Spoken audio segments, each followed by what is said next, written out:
नमस्कार, आपका स्वागत है हमारे चैनल में। हमारे साथ मौजूद हैं संदीप शुक्ला जी, जिन्होंने लगभग 30 साल की पत्रकारिता पूरे महाराष्ट्र में नहीं अंतर्राष्ट्रीय लेवल तक की है। प्रधानमंत्री नरेंद्र मोदी से लेकर आज के एलओपी राहुल गांधी की माताजी सोनिया गांधी से लेकर तमाम महाराष्ट्र के बड़े बड़े नेता और बॉलीवुड की इंडस्ट्री के जाने माने एक्टरों के बाद अब महाराष्ट्र की राजनीति में जिस तरीके से कल यहां पर वोटिंग समाप्त हुई है और उसके बाद जो एग्जिट पोल के नतीजे अब निकल के सामने आ रहे हैं, उसी को लेकर हम उन्हीं के साथ आज चर्चा करने वाले हैं कि जो एग्जिट पोल में दिखाई दे रहा है कि महायुति सरकार फिर से महाराष्ट्र की सत्ता में काबिज होने वाली है और दोबारा यहां पर महाराष्ट्र की राजनीति में आने वाली है। तो इस पर उनका क्या कहना है? 30 सालों का एक्सपीरियंस उनके पास है, तो वो हमें सटीक जानकारी बता पाएंगे कि तमाम जो आपके पूरे यहाँ पर नागपुर से लेकर आपके मुंबई और वहां नासिक से लेकर आपके लातूर तक तमाम सभी की जमीनी हकीकत उनके पास है। कल वो पूरे दिन भर चुनाव में लगे रहे थे, तो उनके पास सटीक जानकारी है। सर, आपका बहुत बहुत स्वागत है हमारे चैनल में। तो क्या कहना है जो ये एग्जिट पोल आ रहे हैं, इस पर आप क्या कहना है? देखिए, एग्जिट पोल जो है, जहाँ तक मैं समझता हूँ, महाराष्ट्र चुनाव के दौरान अगर देखा जाए तो 95 के बाद से 95 के बाद से लगभग करीब 25-30 साल का रिकॉर्ड टूटा है कि रिकॉर्ड तोड़ मतदान हुआ है। और ऐसे में अगर कोई कहे कि महाविकास आघाड़ी या उद्धव ठाकरे, शरद पवार और कांग्रेस सरकार बना रही है, तो ये अपने आप में हास्यास्पद है। कुछ एग्जिट पोल आए, कुछ सर्वे रिपोर्ट्स के आधार पर माना जाए कि वो कह रहे हैं कि वो बना रहे, बट ये मैं अभी कह रहा हूँ, आप लिख के ले लीजिए कोरे कागज पे कि कहीं भी महाविकास आघाड़ी यानी उद्धव ठाकरे, शरद पवार और कांग्रेस की सरकार नहीं बन रही है। क्योंकि एक चीज़ देखिएगा, लोकसभा चुनाव के दौरान वोट कम पड़े थे, वोटर्स कम निकले थे, और उन हिस्सों में जिन हिस्सों में मुस्लिम कम्युनिटी के वोटर्स ज़्यादा हों या वहाँ पर वोटिंग परसेंटेज बहुत ज़्यादा रही है। कल पूरे दिन में चुनाव मतदान के दौरान जो है अलग अलग हिस्सों पर मैंने नज़र गड़ाई थी, और वहाँ पर मैंने नज़र रखी कि किस तरीके से वोटिंग परसेंट बढ़ रहा है। तो ऐसे में उस रणनीति में बीजेपी जो है कल मुझे सफल होती दिखी, क्योंकि ऐसे पार्ट जहाँ पे हिंदू वोटर्स हैं वहाँ पर जो है परसेंटेज बढ़ा है। और ये वहाँ पर परसेंटेज बढ़ना कहीं ना कहीं ये बीजेपी, एकनाथ शिंदे की शिवसेना और अजित पवार की एनसीपी या रामदास आठवले की जो है आरपीआई, उसको जो है फ़ायदा पहुँचाता दिख रहा है। मैं ये तो नहीं कह रहा हूँ कि उनकी 200+ सीटें होंगी। सरकार जिसकी भी बने, माना जा रहा है कि बीजेपी गठबंधन में जो है सरकार बनाने जाएगी, लेकिन इन्हें कहीं ना कहीं समर्थन किसी बाहरी पक्ष से, या चाहे राज ठाकरे की सीटें कितनी आती हैं, निर्दलियों की संख्या जो है मराठा आरक्षण के नाम पे, बाकी चीज़ों के नाम पर जो सीटें आती हैं, उस पर डिपेंड होगा। वो निर्णायक साबित होंगे, निर्दलीय हो या मन से हो, ऐसे दल निर्णायक साबित होंगे कि सरकार महाराष्ट्र में किसकी बनेगी। लेकिन अभी मैं ये भविष्यवाणी कर रहा हूँ कि भारतीय जनता पार्टी का ही मुख्यमंत्री होगा, और भारतीय जनता पार्टी इस मामले में जो है पूरी तरह से सफल होती दिख रही है।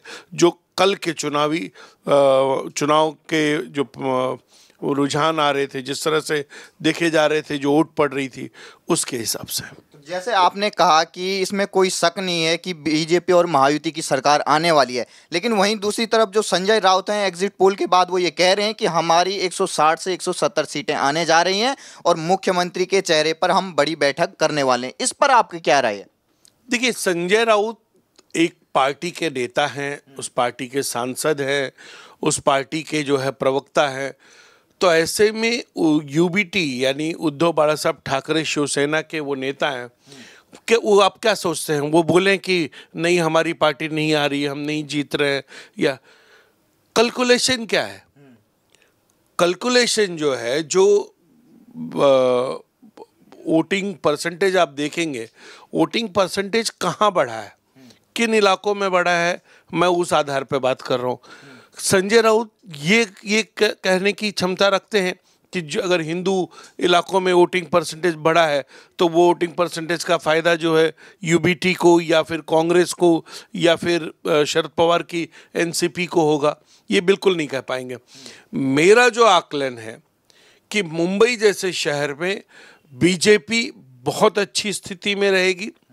कुछ कुछ सीटों को मान दिया जाए, क्योंकि मैंने पहले भी बताया था कि लोकसभा चुनाव के दौरान भी बीजेपी कहीं भी बुरी स्थिति में नहीं रही है, लेकिन जिन इलाकों में अल्पसंख्यक वोटर्स ज़्यादा थे, उनकी तादाद ज़्यादा थी, वहाँ जो है एक मुश्त वोट उस हिस्से में पड़ी है। तो मान लिया जाए कि ऐसे कुछ इलाकों में जो है हो सकता है बीजेपी या एकनाथ शिंदे की शिवसेना या फिर अजित पवार की एनसीपी को उस हिस्से में हो सकता है जो है नुकसान उठाना पड़े। हालांकि ऐसा होगा नहीं, क्योंकि बांद्रा में जहाँ से कांग्रेस को जो है सबसे ज़्यादा लीड मिली थी, उस हिस्से में जिसान सिद्दीकी यानी बाबा सिद्दीकी के बेटे, मरहूम बाबा सिद्दीकी की डेथ के बाद से एक सिंपैथी उनके साथ थी, वहाँ के वोटर्स उनके साथ थे। तो ऐसे में वो फैक्टर जो है कहीं ना कहीं मजबूत काम करेगा, जो कि कहीं बीजेपी के या अजित पवार की एनसीपी के हक में जाता दिख रहा है। लेकिन ओवरऑल अगर मैं देखूं तो मुंबई में बीजेपी, जहां पे शिवसेना यूबीटी का सबसे बड़ा गढ़ माना जाता था, वहां पर जो है कहीं ना कहीं बीजेपी, अजित पवार और एकनाथ शिंदे की स्थिति अच्छी है। दूसरी तरफ थाने की तरफ चले जाइए, थाने में एकनाथ शिंदे के इलाके में लोकसभा चुनाव में भी वहाँ कोई बहुत ये स्थिति नहीं दिखी। कल थाने में मैं थाने के हिस्से से मैं होकर गुजर रहा था, वहाँ यहाँ तक की स्थिति थी कि संजय राउत कैसे कह रहे हैं मुझे नहीं मालूम, वहाँ के हिस्सों में यूबीटी की टेबल पे बैठने वाला कोई व्यक्ति नहीं था, मतलब पोलिंग एजेंट नहीं थे। और उसके साथ साथ जो है वहाँ पे वो कार्यकर्ता जो है खोजने की स्थिति में नहीं थे। जबकि एकनाथ शिंदे दूसरे इलाकों में घूम रहे थे, वो अपना इलाका छोड़कर, क्योंकि उनके बेटे सांसद हैं श्रीकांत, वो जो है वो वहाँ हिस्सा संभाले थे, वहाँ पाठक हैं, वहाँ एमएलए हैं, उन्होंने वहाँ की जिम्मेदारी संभाली थी। और खुद एक मुख्यमंत्री एकनाथ शिंदे मुंबई जैसे शहर में आके प्रचार कर रहे थे, वहाँ की स्थिति देख रहे थे, अलग अलग हिस्सों में जा रहे थे। कोकण के बेल्ट में अगर आप देखेंगे, कोकण के बेल्ट में जहाँ पे शिवसेना बहुत मजबूत मानी जाती है, यानी मुंबई और कोकण के बेल्ट में भी वो पूरी तरह से बिखरे हुए दिख रहे थे, कि वहाँ के जो वोटर्स निकले हैं, बीजेपी की एक रणनीति थी, जो मैं बीजेपी की रणनीति को जो मैं देख रहा था कि उनकी तैयारी शुरू से चुनाव जीतने से ज़्यादा उनकी थी कि ज़्यादा से ज़्यादा वोटर्स कैसे निकाला जाए। क्योंकि अगर लोकसभा चुनाव को उन्होंने पूरी तरह से जो उस पर रिसर्च करने के बाद जो उनकी तैयारी थी कि कैसे हिंदू इलाकों से जो वोटर्स जो नहीं निकलते हैं, ऐसे में उन वोटर्स को निकाला जाए, उस रणनीति पे वो काम कर रहे थे। तो कोकण के बेल्ट में भी वही रहा है, रत्नागिरी से लेके मंडनगढ़ और दूसरे हिस्से में वहाँ पर जो है स्थिति वही थी। पश्चिम महाराष्ट्र एक थोड़ा सा वीक जरूर रहा है, लेकिन पश्चिम महाराष्ट्र की स्थिति कि जैसे शरद पवार अगर माने कि एक तरफा उनको जाता दिखेगा, तो वहाँ भी स्थिति वो नहीं है, क्योंकि अजीत पवार वहाँ माना कि शरद पवार के सामने उनके भतीजे हैं, थोड़ा कमज़ोर साबित हुए हैं, लेकिन कोल्हापुर सोलापुर की सीट जो है वो कहीं ना कहीं वहाँ छत्रपति शिवाजी महाराज के वंशज हैं, उनके कार्यकर्ता, उनके लोग जो है घर घर जाकर वोटर्स को निकाल रहे थे। तो ऐसे में वहाँ पे भी स्थिति जो है बहुत मजबूत मानी जा रही है। विदर्भ के हिस्से में कांग्रेस जो है नदारद दिखी है, जबकि वो 41 सीटों पे लड़ रहे हैं वहाँ सबसे जी। कांग्रेस वहाँ मानी जाती थी कि सबसे मजबूत है, लेकिन वहाँ भी कांग्रेस के कार्यकर्ता नदारद हैं। चाहे वो ये कहा जाए कि किसी दबाव में रहे हों, या फिर ये कांग्रेस कह सकती है आने वाले दिनों में कि कार्यकर्ताओं पे दबाव बनाया गया या प्रेशर टैक्टिक्स यूज़ की गई, लेकिन उनके पास वहाँ पर जब आपके पास कार्यकर्ता नहीं होंगे तो वोटर्स आना संभव नहीं है। नागपुर में आपने देखा होगा, अनिल देशमुख इतने बड़े नेता हैं, पूर्व गृह मंत्री हैं महाराष्ट्र के, और उन्हें जो है वहाँ पे कार्यकर्ताओं का सामना करना पड़ा और उन पे पथराव हुआ, वो सर फूटी हुई तस्वीर के साथ सामने आते हैं। अब इन सब चीज़ों से एक चीज़ और सामने आती है कि कांग्रेस और यूबीटी और शरद पवार के एनसीपी कहीं ना कहीं हताशा उनके साथ थी, वो हताश थे और वो अपने वोटर्स को समझाने पे में कामयाब नहीं थे। और शायद यही कारण है कि अनिल देशमुख की ये स्थिति सामने आई है। मराठा आरक्षण का जो सबसे बड़ा मुद्दा माना जा रहा था कि मराठा आरक्षण महाराष्ट्र में सबसे ज़्यादा नुकसान पहुंचाएगा, मराठा आरक्षण जैसे मामले को भी देवेंद्र फडणवीस जी ने जिस तरीके से बड़े शांति से सुलझाया, और उस मामले में जो है हालांकि जरंगे पाटिल जो है उन्होंने विरोध किया, उन्होंने कई जगहों पे जो है उन्होंने समर्थन भी दिया, तो ऐसे में वो वोट भी जो कांग्रेस और शरद पवार या फिर यूबीटी से वो टूटी है, वो जो नाराजगी वाली जो वोट है वो उस तरफ गई है, तो ऐसे में वहाँ भी फायदा जो है बीजेपी को होता दिख रहा है। तो ऐसे में ओवरऑल अगर मैं महाराष्ट्र की बात करूँ तो बीजेपी और शिवसेना जो एकनाथ शिंदे की है और अजित पवार, हालांकि अजित पवार इसमें सबसे कमजोर कड़ी साबित होंगे इस चुनाव में, लेकिन फिर भी अजित पवार सरकार में होंगे ये अभी से मान लिया जाए, क्योंकि स्थिति जो अभी महाराष्ट्र की दिख रही है। लेकिन उसके साथ साथ फिर मैंने कहा कि इसमें जो रोल प्ले करेंगे सरकार बनाने या किंग मेकर कहा जाए जो होंगे, वो राज ठाकरे हो सकते हैं, कपिल पाटिल हो सकते हैं, निर्दलीय ऐसे लोग हो सकते हैं, विधायक जो चुनकर आ रहे हैं। तो ऐसे में निश्चित तौर पर भाजपा की सरकार को समर्थन ऐसे दलों से लेना पड़ेगा, ऐसे निर्दलियों से लेना पड़ेगा, लेकिन सरकार बीजेपी की बनने जा रही है। जैसे आपने कहा लगभग 30 सालों के बाद इतना बड़ा वोट परसेंट आपके महाराष्ट्र विधानसभा चुनाव में गिरा है, तो इसका क्या वजह लगता है आपको कि जिस तरीके से मुस्लिम पर्सनल लॉ बोर्ड और तमाम फतवे आ रहे थे मुस्लिम लोगों को कि केवल महाविकास आघाड़ी को ही वोट देना है और जो नहीं देगा, जो उधर वोट कर रहा होगा उसका खाना पानी दाना सब बंद करना पड़ेगा, ये खुद मुस्लिम पर्सनल लॉ बोर्ड के प्रवक्ता कह रहे थे। और दूसरी तरफ जिस तरीके से योगी आदित्यनाथ जी यहाँ पे आए, प्रधानमंत्री की रैलियां हुई, उसमें जो बयान आ रहे थे कि बटेंगे तो कटेंगे और एक रहेंगे तो सेफ रहेंगे, तो आपको क्या लगता है जिस तरीके से वहाँ पोलराइजेशन करने की बात की जा रही थी, तो क्या हिंदू वोटर भी इस बार कंसोलिडेट होते हुए नजर आए? निश्चित तौर पर एक रहेंगे तो सेफ रहेंगे या फिर बटेंगे तो कटेंगे, ये नारा निश्चित तौर पर काम किया, क्योंकि लोकसभा चुनाव का सबसे बड़ा उदाहरण सबके लिए था। और उस समय ये जो लाइन थी कि अगर बटेंगे तो कटेंगे, ये लाइन निश्चित तौर पर काम किया। और यही इसीलिए मैं कह रहा हूँ कि ये वोटिंग परसेंटेज जो 30 साल के बढ़ने की बात मैं बता रहा हूँ, ये और कहीं नहीं, मुस्लिम इलाकों में तो वोटिंग परसेंटेज जो थी वही रही है, लेकिन हिंदू इलाकों में जो है ये वोटिंग परसेंटेज बढ़ी है।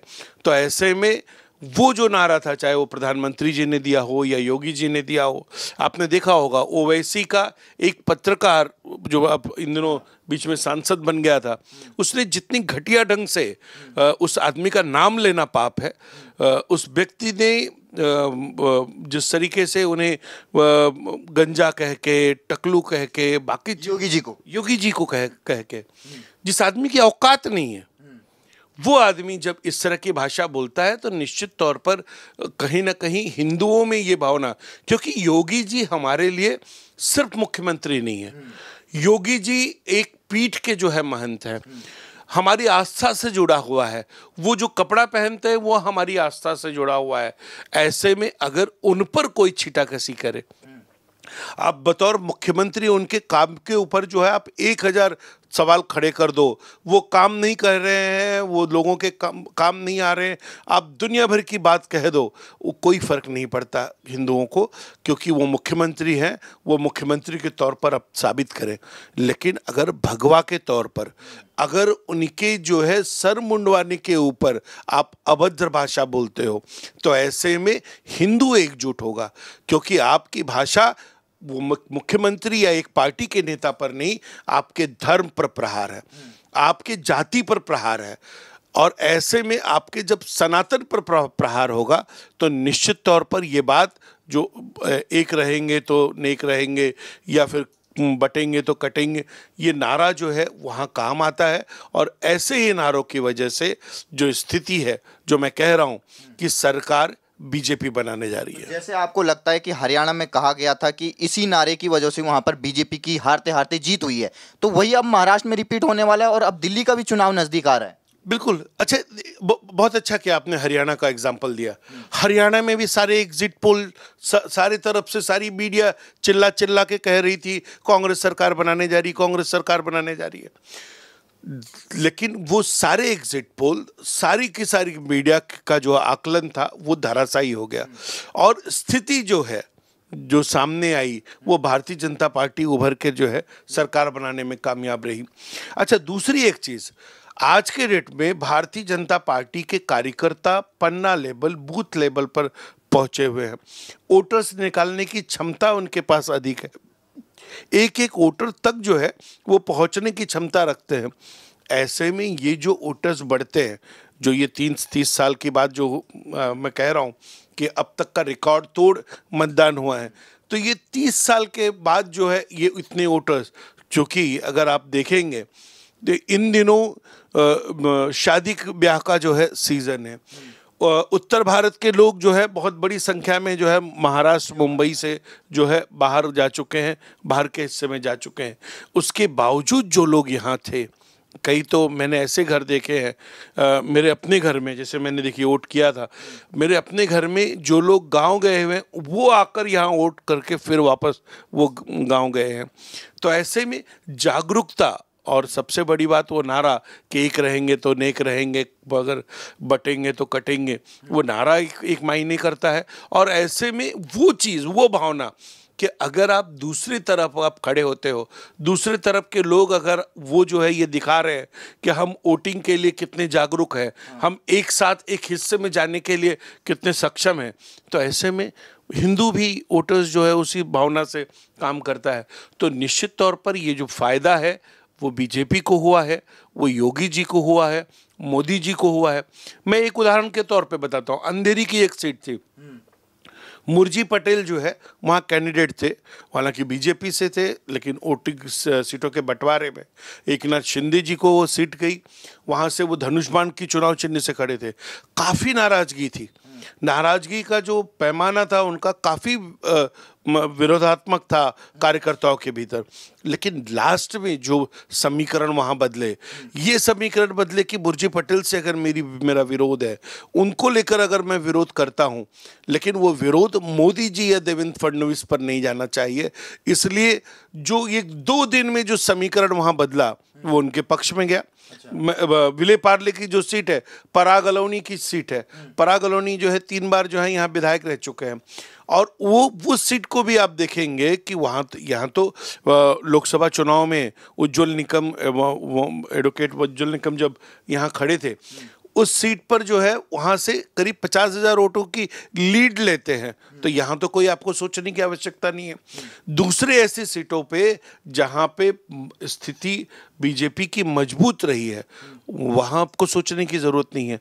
हाँ, मुस्लिम इलाकों में ज़रूर है, जो मुस्लिम बाहुल्य इलाका है वहाँ पर कहीं ना कहीं नुकसान होगा, लेकिन ऐसे इलाके कितने हैं?